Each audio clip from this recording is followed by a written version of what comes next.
Hi, Brian Crombie here. I've got a radio show on 960 AM, Saga 960 AM, every night at 6 o'clock. And I wanted to just quickly tell you about some of the guests I've got this week, because I've got, I think, an incredible lineup of really interesting guests.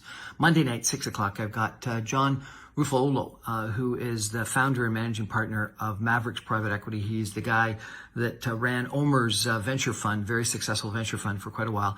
And he's written an article that I think is incredibly timely. It's about what entrepreneurs need to think about right now in anticipation of a potential recession. And it is really quite a very helpful discussion of depreciation in valuations that he says is long overdue, and the current increases in interest rates, but the future also increases in interest rates, and what we need to do to think through how to deal with lower valuations, higher interest rates, and a recession. It's well worth listening to. On Tuesday, I've got Dan Donovan, who is the publisher and editor of Ottawa Life magazine, and we talk about Patrick Brown and the Conservative leadership campaign federally, and what happened last week with the exclusion of Patrick Brown from running for the leader of the party. Ottawa Life did a big cover story just 2 weeks ago on the existential crisis within the Conservative Party, given this current race, and what happened with Patrick Brown only accentuates the challenges, and it's another good discussion.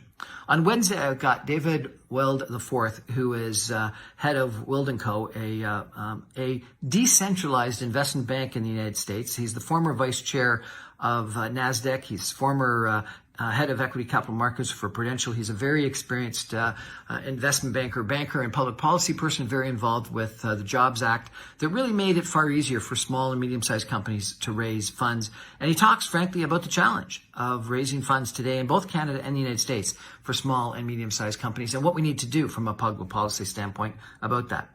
On Thursday, I've got Andrew Perez, who is a gentleman that worked in the central campaign for the Ontario Liberal Party in the last provincial election.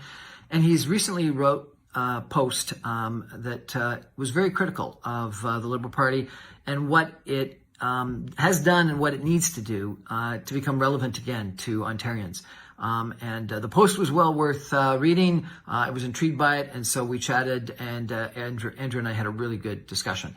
I recommend that to you. And then on Friday, I've got Reetu Gupta, who is the chairwoman of the Gupta Group, which is a group that are involved in hotels, multifamily residential, mining, and philanthropy. She's a great example of a female that has done extremely well in business, and is at the top of her business, running it, and therefore a real example for diversity, for inclusion, both from a male-female standpoint, but also from a racial standpoint. And she's an inspiring individual, both in her own personal story as well as her family story, and also some of the things that she talks about in regards to trends that she sees happening in the Canadian real estate market and in business in general. So that's my week. I think it's a good week, a bunch of really interesting guests. I hope you check out all or some of my shows.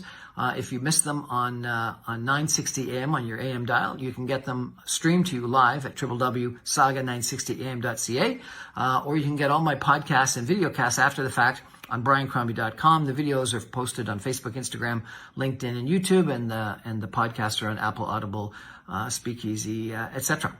Have a great week. I know I'm going to. Thanks. Bye-bye.